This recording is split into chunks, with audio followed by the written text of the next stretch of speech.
Estamos en Gemara Yuma, Dov Chavov Amud Beis, el Talmud Yuma, en la página 26b. En la Mishnah terminamos de explicar las diferentes loterías que se hacían en el Beis Hamikdash, en el templo todos los días, para seleccionar los koyanim, los sacerdotes que iban a trabajar en los diferentes trabajos justamente que había todos los días en el Beis Hamikdash, en el templo.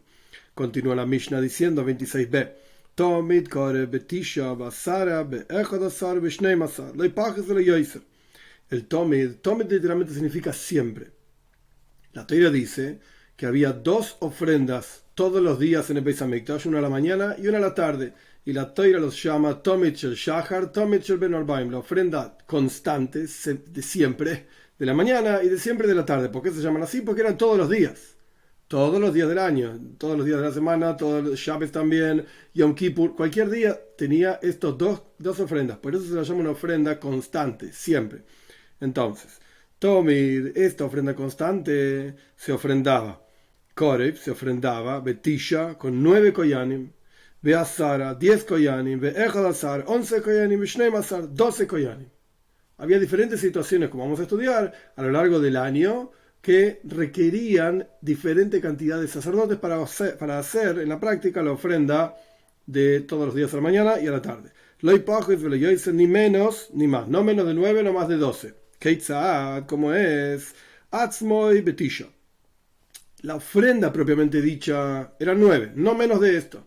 9 sacerdotes que la Mishnah va a explicar después cómo se dividían estos 9 personajes.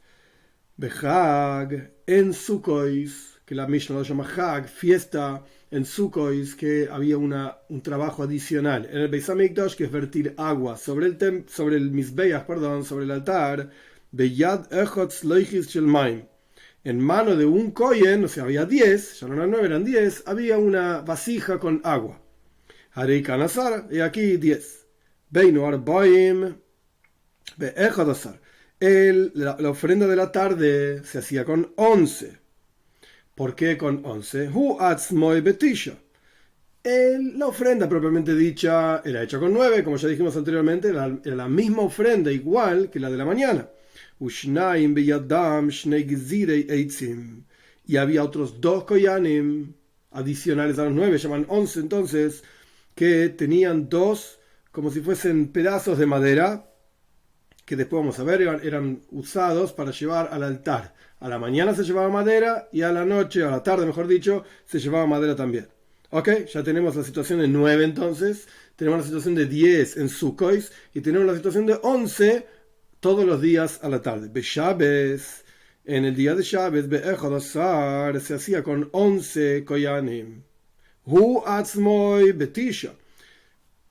La ofrenda propiamente dicha se hacía con 9 sacerdotes.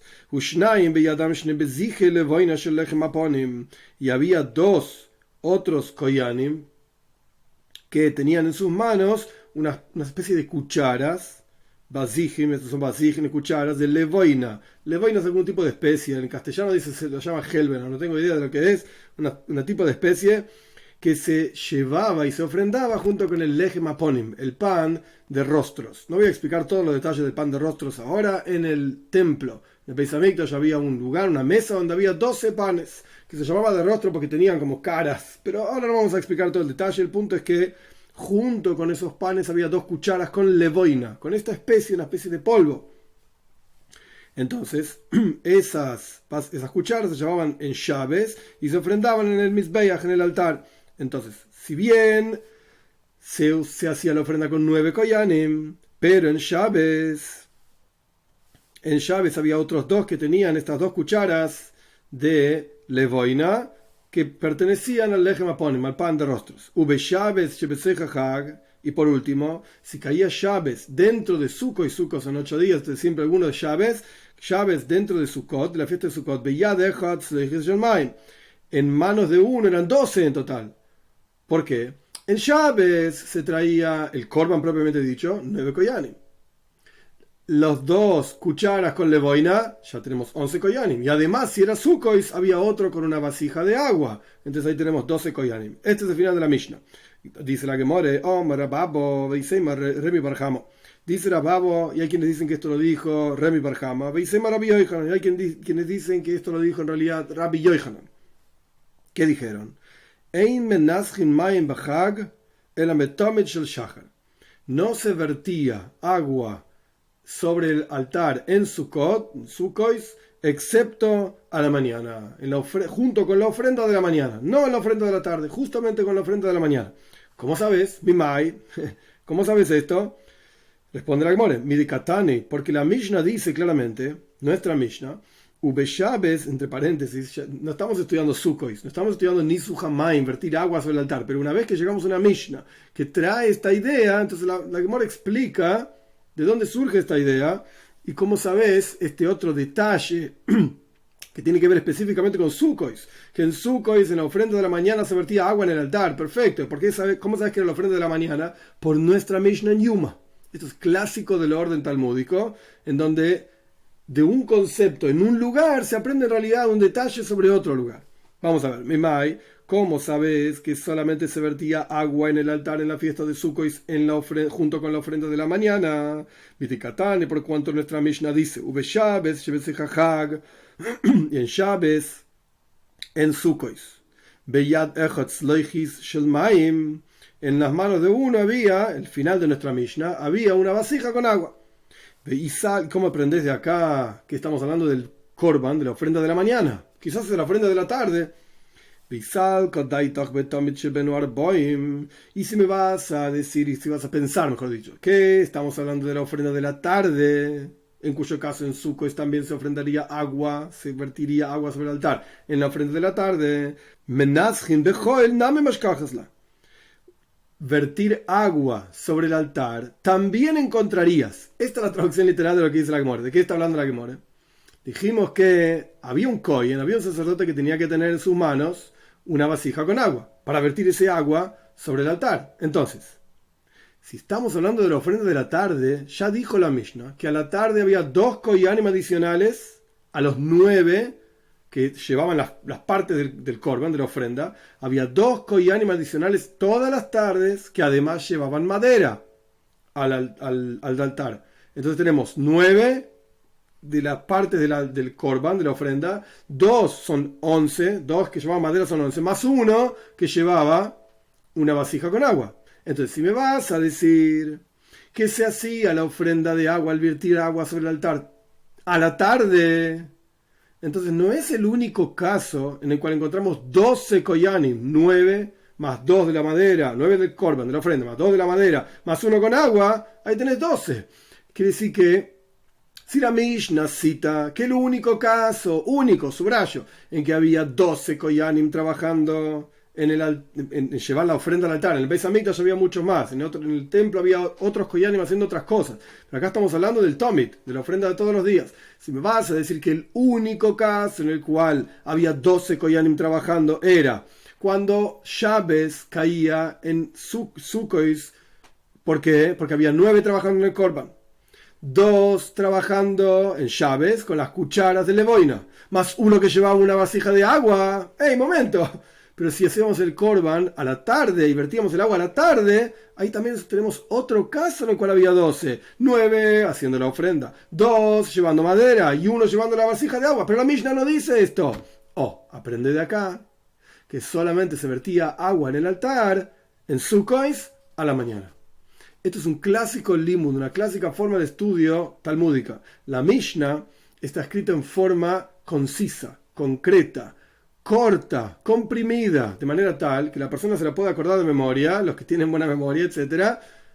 Y cuando uno necesitaba saber detalles, uno tenía que analizar la Mishnah, pensarla y poder extraer de la Mishnah los detalles que no están escritos, pero que están implícitos igual, como este, por ejemplo, en donde Rabbi Yochanan o cualquiera de los personajes que fueron mencionados anteriormente, Remi Bar Hama o Rabbi Yochanan, sacaron de la Mishnah, dedujeron de la Mishnah que solamente se vertía agua en el altar en Sukkot a la mañana, no a la tarde. Marabashi, dice Rabashi, y esto lo encontramos también en otro lugar. No es necesario sacarlo, deducir y volverse loco y romperse la cabeza, sino que está escrito en otro lugar. ¿Cómo está escrito? Dice Rabashi. La Mishnah dice así: Ulemenasech oimer, y a aquella persona que vertía el agua en Sukkot, esto es la Mishnah en Sukkot, se le decía así: oimer loy, hakba yadcho, levanta tu mano, queremos ver cómo vertís. Queremos ver. Estaba la gente mirando cerca del altar, mientras el Kohen, el sacerdote, vertía agua en Sukkot en el altar. Queremos ver.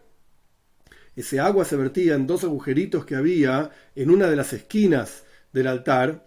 Esto es la esquina sur-este. La esquina sur-este. Se vertía agua sobre el altar, había dos agujeritos. En uno de los agujeritos se vertía vino, en otro de los agujeritos se vertía agua. Y había una especie de, como si fuese una vasija de plata, no muy grande, como si fuese un embudo en donde se vertía el agua y el agua caía en el agujerito que estaba en el altar. ¿Qué le decían al Kohen, al sacerdote que estaba virtiendo agua sobre el altar en Sukkot?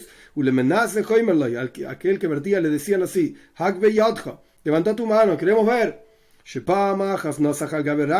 Porque una vez ocurrió que el Kohen virtió agua sobre sus piernas, lo puso bien abajo para que nadie mire, y estaba tirando el agua no en el altar, no en el agujerito en el altar, sino sobre sus propias piernas. Rashi explica, en la Gemara está explicado también, que era un tzedoiki.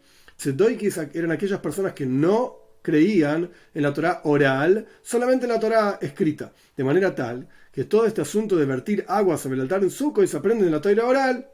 Torá Shemal Peh, Torá oral no es parte de Torá Shebiksav, Torá escrita. Este Kohen no creía, hubo una guerra muy grande, una pelea política muy grande dentro del pueblo de Israel entre los Tzedoikim y los Parushim. Tzedoikim eran aquellos que creían solamente en la Torá escrita, y Parushim eran aquellos que creían en la Torá oral. Y había una guerra, también quiero decir, Torá escrita y Torá oral. Había una guerra sobre el control de Jerusalén, el control del reinado, el control del Beis Hamikdash, y hubo una época en la cual los Tzedoikim tenían el control del Beis Hamikdash, del templo, mientras que los Parushim tenían el control, digamos, político de la ciudad. Entonces, acá había un Kohen que era un Tzedoiki, y el tipo no quería vertir agua sobre el altar, vertió sobre sus piernas. ¿Y qué le pasó? Y lo apedrearon todas las personas que estaban mirando con los esroigim. El esroig es una especie de limón, una especie de cítrico, se llama citrón en castellano, que se usa en la fiesta de Sukkot, lulav, esroig, arava, das, etc. Shmamina, aprende de acá claramente, ahora voy a explicar por qué claramente, dice Ravashi, aprende de aquí claramente que se vertía agua a la mañana. También es una forma de deducir algo, porque no está escrito literalmente. Pero ¿cuándo se usa el lulav? La teoría dice, en el primer día, durante el día se usa el lulav con el esrog y todo esto. Entonces, si la gente estaba mirando como el Kohen vertía agua y se dieron cuenta que vertía agua sobre sus piernas y lo apedrearon con esrogim, lo apedrearon a limonazos, por así decir, entonces era de mañana. Si no, ¿qué hacían con el esrog en la mano?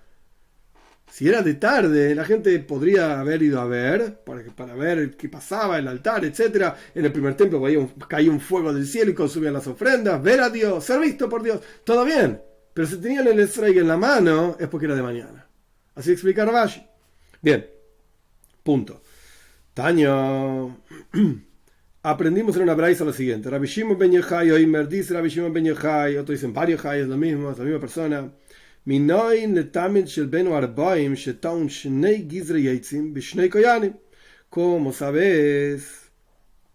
¿Cómo sabes que la ofrenda de la tarde, que antes lo explicamos, pero ahora la Gemara va a decir de dónde sale? ¿Cómo sabes que la ofrenda de la tarde requiere que haya dos koyanim llevando dos pedazos de madera para ponerlos sobre el altar y aumentar el fuego? ¿Cómo sabes que tiene que ser justamente a la tarde? Shenema, porque está escrito, esto es un versículo, un pasuk. Beorju eitzim. Los koyanim van a acomodar, arreglar, preparar, extender, harija, ese es el verbo, eitzim, maderas, sobre el altar. Beorju eitzim ala mizbeach, sobre el altar. Ahora bien, esta parte del versículo está de más aparentemente. No es necesario esta parte del versículo para realmente entender de lo que la Torá está hablando. El versículo en forma completa dice lo siguiente: van a poner los hijos de Aaron, el sacerdote, fuego sobre el altar, y van a acomodar madera sobre el fuego. Pero esto ya estaba el fuego ahí. Entonces, ¿qué quiere decir acomodar madera sobre el fuego una vez más? Y Menaiñan de Tameshel Shahar, si no tiene ninguna utilidad esta parte del versículo para la ofrenda de la mañana, porque la ofrenda de la mañana la Torá ya dice, como vamos a ver en un minuto, que había que poner maderas en el fuego. Entonces, llévalo, teneu, y meine iñan, perdón, y meine iñan le tamel shel shachar, si no sirve para la ofrenda de la mañana, dixiv, porque sobre la ofrenda de la mañana está escrito, uviera lea kohen eitzim baboiker baboiker, veorajo lea, iba a encender sobre ella, o sea, sobre la fogata en el altar, el kohen, el sacerdote, eitzim, maderas, baboiker baboiker, a la mañana, todas las mañanas había que poner maderas, la Torá lo dice claramente. Veorajo lea, y va a acomodar sobre ella, eitzim ala eish, fuego, madera sobre el fuego. La Torá dice claramente que todas las mañanas hay que poner madera. Entonces, si esta parte del versículo que dice que hay que poner madera es superfluo para la mañana, porque ya dice la Torá claramente esto, entonces aplícalo, esa parte del versículo, para la tarde. A la tarde había que llevar 2 maderas también. Esto es lo que dice Rabbi Shimon ben Yochai. Ahora la Gemara va a analizar esta braisa. Quizás esta parte del versículo que nosotros estamos asumiendo que está hablando de que a la tarde hay que llevar 2 maderas sobre el altar, está hablando de otra cosa. Vamos a ver. ¿Por qué no decimos tanto un versículo, el versículo que dice claramente baboiker, que todas las mañanas hay que poner madera, como el versículo que dice que había que poner maderas, los dos están hablando de la mañana? Veomar Rahman, y la Torá está diciendo, ¿por qué me lo dice 2 veces? Ovid, Ve'adar, Ovid. Tenés que poner maderas y después tenés que volver a poner maderas. 2 veces a la mañana hay que poner maderas sobre el altar. No podemos preguntar acá para qué sirve, qué utilidad. Esto es lo que la Torá dice. Todas las mañanas hay que poner maderas sobre el altar. Y esta interpretación que está dando el Talmud para probar realmente si estamos hablando de la tarde o de la mañana, el Talmud dice, ¿cuál es el problema? Ponemos 2 veces a la mañana madera. La Gemara dice, no. Una a la mañana y una a la tarde. No es 2 veces a la mañana. ¿Por qué? Inken, si fuese 2 veces a la mañana, Neimakro, que el versículo diga, uvier, que diga 2 veces la misma expresión. Dicho de otra manera, si vos estás hablando del mismo asunto, te expresás de la misma manera hablando sobre el mismo asunto. Pero si vos estás hablando de 2 asuntos diferentes, entonces tiene sentido que cuando hablas de un asunto te expresás de una manera y cuando hablas de otro asunto te expresás de otra manera. Acá el pasuk dice, el versículo dice sobre la mañana, uviera lea hakayen, veorach alea, y encenderá fuego el kohen y acomodará sobre ella, sobre la fogata el kohen, etc. Esto es sobre la mañana, digamos, porque dice baboiker, claramente. Y en la segunda parte del versículo dice orhu eitzim, en plural, orhu, van a acomodar maderas. ¿Por qué no dice 2 veces vier y ya está? Esto es lo que plantea el Talmud. Y entonces la Gemara dice, momento, te voy a explicar por qué no dice 2 veces lo mismo. Lo dice diferente a propósito. Y si la Toira solamente hubiese dicho uvier, iba a encender en singular, yo hubiese dicho had, ¿ok? Un kohen tiene que trabajar, ein, correcto, un kohen trabaja, trein, loy, pero 2 koyanim no pueden trabajar, no pueden llevar 2 koyanim la madera. La Torá dice uvier en singular, kamash malan, vení y aprende que pueden ser 2 koyanim de navid had, de navid trei. Puede hacerlo un kohen o pueden hacerlo 2 koyanim. Por eso la Torá dice uvier en singular, y va a encender, y después dice veorhu, y van a acomodar en plural. Entonces, ¿cómo sabés que no estamos hablando solamente de la ofrenda de la mañana y la Torá nos quiere enseñar que a la mañana ponemos 2 veces madera? Una vez lo pone, por ejemplo, un kohen, y una vez lo ponen 2 koyanim, o una vez 2 koyanim, después un kohen, o una vez 2 koyanim, después 2 koyanim, o una vez un kohen, una vez un kohen, todas las combinaciones posibles. ¿Qué problema hay? Porque la Torá dice los 2 lenguajes, lenguaje en singular, lenguaje en plural. Imken, no. Si estamos hablando solamente de la ofrenda de la mañana, Neimakra, que diga el versículo, uviaru, que el versículo utilice de vuelta la misma expresión, es verdad, querés decirlo en singular y en plural, para que quede claro que lo puede hacer uno o lo pueden hacer 2, decime la misma palabra, una vez en singular y una vez en plural. Bier es enciende el fuego, Biaru, encendieron o encenderán, mejor dicho, en plural futuro, el fuego. Hoy inami, o si no, otra opción. Veoraj, acomodará, se refiere a la madera. Veorju, acomodarán, en plural, se refiere a la madera. Pero ¿por qué dice Mai ubir vearju? ¿Por qué utiliza a la mañana una expresión ubir? Encenderá el fuego en singular. Y a la tarde dice veorju, acomodarán, en plural. Shmamina, que de cambrinan. Aprende de aquí. Esto es como está diciendo, como estamos diciendo, como dice Rabbi Shimon ben Yochai, que todas las tardes había que tener 2 koyanim que llevaban madera al altar. Independientemente, o sea, en adición a la madera que además se llevaba a la mañana, a la tarde había que llevar madera también. Tane Rabbi Jia enseñó Rabbi Jia otro asunto. Pies, Pamim Yud Gimel, Pamim Yud Dalet, Pamim Tezvav, Pamim Tezain. La gente que era seleccionada en las loterías que explicamos en las clases pasadas, en las Mishnayos pasadas, que 13 koyanim trabajaban, etc. Rabbi Jia dice, no eran siempre 13. A veces eran 13, a veces eran 14, a veces eran 15, a veces eran 16. De acuerdo a si era Shabes, si era Sukkos. De acuerdo a la situación, cuando la Mishnah dijo en las Mishnayos anteriores 13 koyanim, el Pais Hasheni, la segunda lotería eran 13 koyanim. Esto está en la página 25a. Si uno cuenta cuántos koyanim había ahí, eran 13 koyanim. Entonces viene Rabbi Jia ahora a agregar. A veces eran 13, a veces eran 14, a veces eran 15, a veces eran 16. Rashi explica, ¿cuándo eran 13?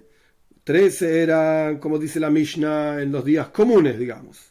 14 en Sukkos, porque uno tenía una vasija de agua. 15 en Shabes, porque había dos cucharas con levoina, sea lo que quiere decir. Y a veces había 16, cuando Shabes caía en Sukkos. Muy bien, esto es lo que Rabbi Jia explica, que los koyanim que agregamos en nuestra Mishnah, no pienses que no había lotería, sino que también había una lotería para ellos. Pero la Mishnah, ¿por qué dijo en la página 25a solamente 13? Porque eso era lo normal, lo común. Beataña Yudzain, ¿acaso no aprendimos que eran 17? En otro lugar dice que eran 17 también. Había una situación en la cual eran 17. Responde la Gemore, esa enseñanza no sigue la opinión de Rabbi Eliezer ben Yaakov, sino que sigue la opinión de Rabbi Yehuda. Como habíamos estudiado justamente al comienzo de esta página, la primera línea, la última línea de la página anterior y la primera línea de esta página, que hay una discusión entre Rabbi Yehuda y Rabbi Eliezer ben Yaakov. Si había una lotería especial para la palita con la que se llevaba el incienso, si había una lotería especial para un kohen que llevaba las ofrendas, aparte de las ofrendas desde la rampa del altar hacia el fuego propiamente dicho. ¿Ok? El que dice 17 no es como Rabbi Eliezer ben Yaakov, porque Rabbi Eliezer ben Yaakov dice que el mismo kohen que llevaba la ofrenda hasta la rampa, la llevaba de la rampa al altar propiamente dicho. Pero para Rabbi Yehuda había otro personaje más, uno más. Entonces esto no es como Rabbi Eliezer ben Yaakov. Este es el final del análisis de la Mishnah en 26b. Vamos a la siguiente Mishnah, pero no vamos a estudiar el análisis porque es muy largo y mejor hacerlo todo en una sola clase. Mishnah. Ayel korbe echadasar. Un ayel, que ayel es un carnero grande, se ofrendaba con 11 koyanim. ¿Cuáles son? Habasar behamisha. La carne propiamente dicha, las diferentes partes que tenían carne con 5. Akrovaim, los intestinos y la harina y el vino que se ofrendaban, las libaciones vegetales de vino y harina junto con la ofrenda, cada una lo llevaban 2. Con esto ya tenemos 11. Tenemos 5 y 2 por 3 son 6 y 5, 11. ¿Por qué? Porque había 3 elementos que lo llevaban 2 koyanim cada uno. 2 por 3, 6, más 5, 11. La vaca, un toro, se ofrendaba con 24 personajes. Había 24 koyanim que llevaban esto al altar. ¿Cómo era la cabeza y la pata trasera derecha? La cabeza la llevaba 1, la pata trasera derecha con 2 koyanim, y después tenés la cola y la pata izquierda. La cola se llevaba con 2 koyanim y la pata trasera izquierda con 2 koyanim. Ahaze ve Geira, el pecho y Geira. Geira, hay quienes dicen que Geira significa el estómago especial de la vaca, hay quienes dicen que Geira era el cuello en realidad de la vaca, o del toro, es lo mismo. Ahaze ve Geira, el pecho y el estómago, o el esófago y todo lo que tenía que ver con el esófago, y también los riñones, etc. Be'echot, esto lo llevaba uno. Ve Geira bishloisha. Perdón, Ahaze ve Geira, me salté una palabra en la Mishnah, por eso no se entendía. Tanto el pecho como el cuello, vamos a ponerle ese nombre. Ahaz es el título, por así decirlo. Ahora bien explica. Ahaz y Be'echot, el pecho con 1. Ve Geira bishloisha. Y esta otra parte lo llevaban 3. Shtei Yodaim, las 2 manos de adelante, por así decir, las patas delanteras, Bishnaim, con 2. Shtei Tfanois Bishnaim, los 2 costillares con 2 koyanim, Akrovaim, hacerles ayayim, Bishloisha, Shloisha. Y los intestinos y la harina y el vino, 3 koyanim, cada uno de estos 3 asuntos. En total son 24. ¿En qué caso se aplica todo esto? Cuando se trata de una ofrenda comunal. En el templo había diferentes tipos de ofrendas, de muchos diferentes, pero básicamente se pueden dividir en 2, que son 2, que en realidad son 3, pero no importa. 2 tipos de ofrenda. Ofrendas comunales, que eran en aras de todo el pueblo de Israel, la ofrenda de la mañana, la ofrenda de la tarde, o la ofrenda de un Yom Tov, de una festividad, y ofrendas individuales, que una persona llevaba por su propio beneficio. ¿Por qué digo que son 2, que son 3? Porque Pesach es una combinación de ofrenda comunal con ofrenda, el Korban Pesach, la ofrenda de Pesach es una combinación de ofrenda comunal y ofrenda individual, porque no era por una persona, sino que era por un grupo de gente, pero no era para todo el pueblo de Israel. Sea como fuere, cuando se aplica que había X cantidad de koyanim participando de la ofrenda en las ofrendas comunales, pero las ofrendas individuales, si un solo kohen quería hacer todo el trabajo de su ofrenda particular, o una persona le pagó un kohen, o tiene un amigo kohen o lo que sea, para que haga su ofrenda particular, la podía hacer una sola persona también. Final de la Mishnah.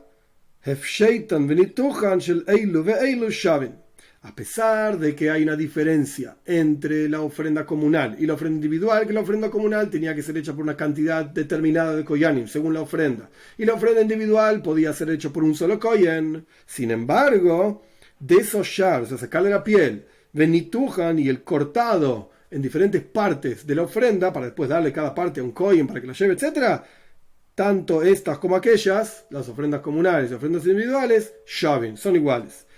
La Gemore, que empieza en 26b y va a continuar en 27a, es una Gemore larga, una discusión larga, explica específicamente este último pedacito de la Mishnah. Cuando la Mishnah dice que tanto el desollado como el cortado de las ofrendas son iguales, si es ofrenda comunal o ofrenda individual, ¿en qué son iguales? En que los puede Ksheira Bezar, lo puede hacer un extraño también. Extraño significa que no era un kohen. No era un kohen. Muchas partes del korban, de la ofrenda, tenía que ser un kohen, tenía que ser hecha por un kohen, pero estas 2 cosas, y vamos a ver, hay otra más, shita, podía ser hecho por alguien que no es kohen. Pero esto es toda la discusión que viene después, es larga, así que Dios mediante la dejamos para la clase que viene. Estamos al final de 26b.